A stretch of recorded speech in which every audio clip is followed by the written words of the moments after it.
There's been some really popular trends this year. Trends about integrated bracelets, colourful dials, textured or interesting dials, and slightly smaller dimensions. And this watch I'm going to be sharing with you today from Decima, their new release, well, it has all of those things going for it.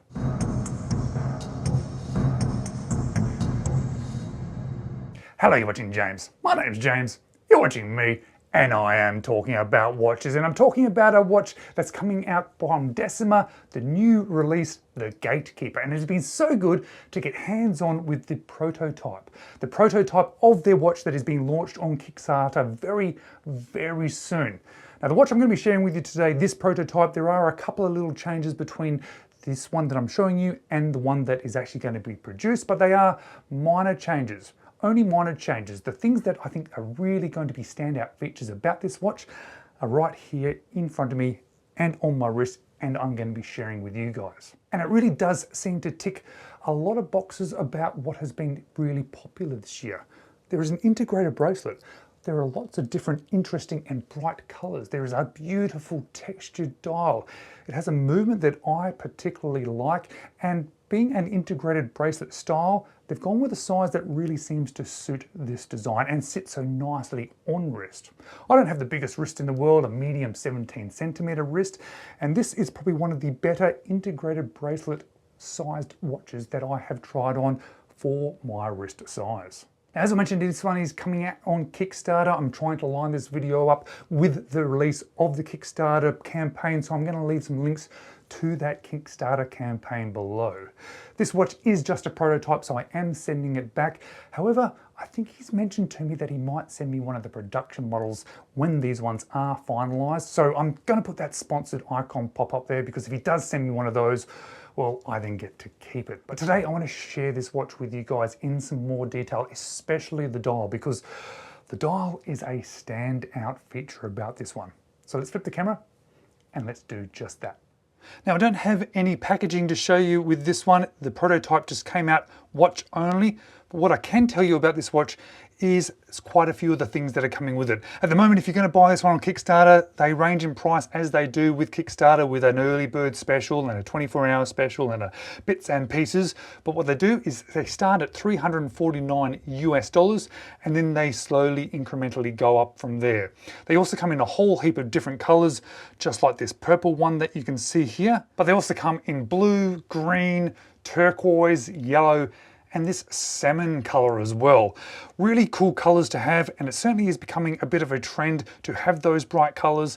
And I think it's a good idea, giving us as the customers some significant options. And I actually asked for the purple one because I've never had a purple watch in my collection before. So I thought it'd be quite nice to have something a little bit different available to me for a short time, whilst I'm able to enjoy this one and then share it with you guys. But as I show you this watch, let me tell you a little bit about it. It is powered by a Miyota 9039, which I absolutely love, one of my favorite movements. It has a double dome sapphire crystal, 50 meters of water resistance. And of course, if you are going to be wanting to buy one, you need to check them out on Kickstarter. And if you decide to buy one, I think it's going to be for a couple of different reasons. Partly because of the integrated bracelet, which I'm going to show to you shortly. A particularly nice integrated bracelet, very well done. But I think it is the textured colored dials that are going to grab people's attention. It has a guilloche style pattern on the dial. It is very nice, especially when you get it out in the sunlight. It really grabs the sun and sparkles back at you. And with the colors, I think that really accentuates that. If this was a more of a dull color, a white or a black, I don't think it would show up quite as much. But in purple or yellow or green, I think that's very cool. Now, on top of that dial, everything is applied except for the logo. Now, the two changes that are most obvious when looking on the website versus what's in front of me is the 12 o'clock position here has a Roman numeral, but in the production models, it's going to have a logo, and the Decima name on this one is printed, but on the production model is going to be looking sort of like it's applied. So it's going to stand out a little bit nicer than what's currently on this prototype. And I think having that logo at the top rather than the other Roman numeral is quite a nice touch. It just breaks up the dial a little bit more. So those applied markers, those Roman numerals, and that logo that's going to be up there at the 12, as well as those nice angled hands, are all polished. no lume whatsoever. So this to me feels like a dressy everyday watch, and it feels like an everyday watch because of the integrated bracelet. It really does actually feel quite nice. Integrated bracelets aren't my absolute favorite style, but I can understand why they're so popular.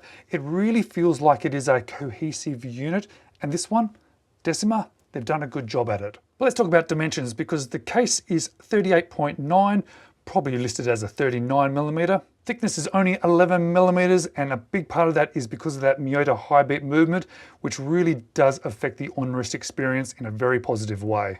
Now, of course, when it comes to lug with integrated lugs, it's not quite as applicable, but I just wanted to show you anyway, just to get a bit of an understanding. And the same goes for the lug width. But what is more important when you are sort of showing lug width in integrated bracelets is how much it tapers down when it goes down to the clasp. And it has a really nice on-wrist experience, partly because of the weight as well, being 133 grams sized to my 17cm wrist.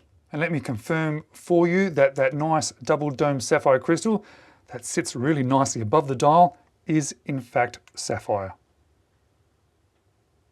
I wanted to show you the links in a little bit more detail, and probably easy to show you with the spare links that are available. You can see that they are all individual links, brushed on the tops, a polished chamfer edge, brushed on the sides, a push pin design, but because of how sort of close the tolerances are, you can see that there is a little bit of holding as it's curving, certainly curving enough to make it nice and comfortable on wrist, but it shows you then just how nicely it holds together without having any big gaps behind them.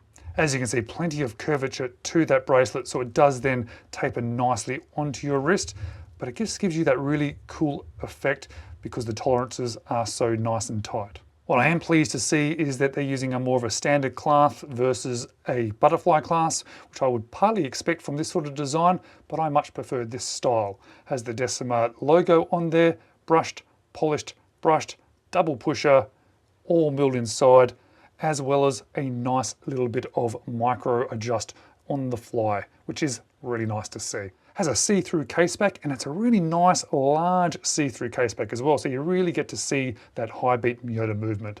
Mixture of polishing and brushing on the surfaces of this watch as well, which I quite like. Brushing on the top, polishing on the surfaces of that bezel there, which is actually kind of cool because of the slightly different shape.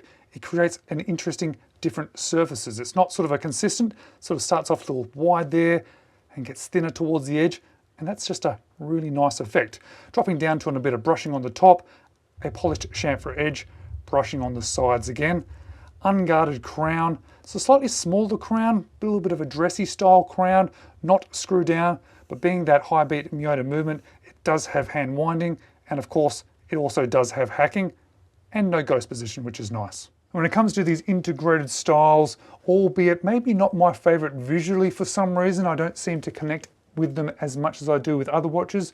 What I can say about them is it does sit down nicely on wrist, really does curve down nicely, drapes around nicely, and because of that thinner movement, which is one of the reasons why it's one of my favorite movements, it really does sit down on wrist very nicely. Now there's a lot to like about this watch, and if you get it at that early price, I think it's great value. For $350 US, you're getting a high beat Miyota watch, integrated bracelet, awesome looking dial, a great value package. So it's definitely worth checking out early on in the Kickstarter campaign. I think for some people, however, like me, integrated bracelets may not be your favorite. That is obviously a style which you're going to have to enjoy. Roman numerals on dials. I know for some people that is a bit of an issue. I personally don't mind too much. There's a couple of watches with Roman numerals that I like, and I think it actually works quite well on this one. I think it sort of does feel definitely individual and thought out by the brand owner. I think he's very proud of this one. He has thought about the design over a long period of time, really refined it, and you can really tell that. No sharp edges whatsoever, really nicely put together. Some choices that have made this watch something a little bit special and worth considering if you want something like this in your collection. Guys, thank you so much for watching. Maybe check out these videos next.